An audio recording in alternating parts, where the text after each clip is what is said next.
നമുക്ക് ഇവിടെ ആണെങ്കിൽ പുറത്തോട്ടൊന്നും ഇറങ്ങാൻ പറ്റത്തില്ല, നനയ്ക്കാനൊന്നും ഇറങ്ങാൻ പറ്റത്തില്ല. നമ്മളെ ചുറ്റി ഇങ്ങനെ തേനീച്ച കണ്ടോ, ഒത്തിരി തേനീച്ച കണ്ടോ. തേനീച്ച ഇങ്ങനെ നമ്മളെ ചുറ്റി ഇങ്ങനെ നടക്കുക. അപ്പോൾ ഞങ്ങൾ വിചാരിച്ചു തേനീച്ചയ്ക്ക് ഒരു കൂട് കെട്ടിക്കൊടുക്കാമെന്ന് വിചാരിച്ചു.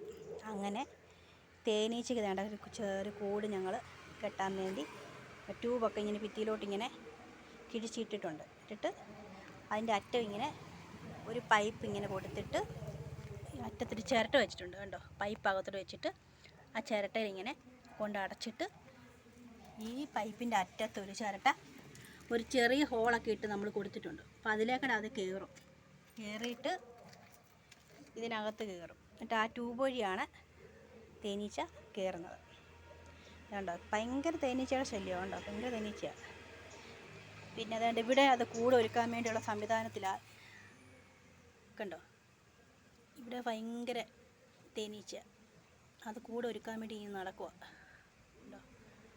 ഒത്തിരി തേനീച്ചയുണ്ട്. അപ്പം ഇത് വിജയിക്കുവാണെങ്കിൽ അടുത്ത വീഡിയോയ്ക്കകത്ത് ഞാനിടാം.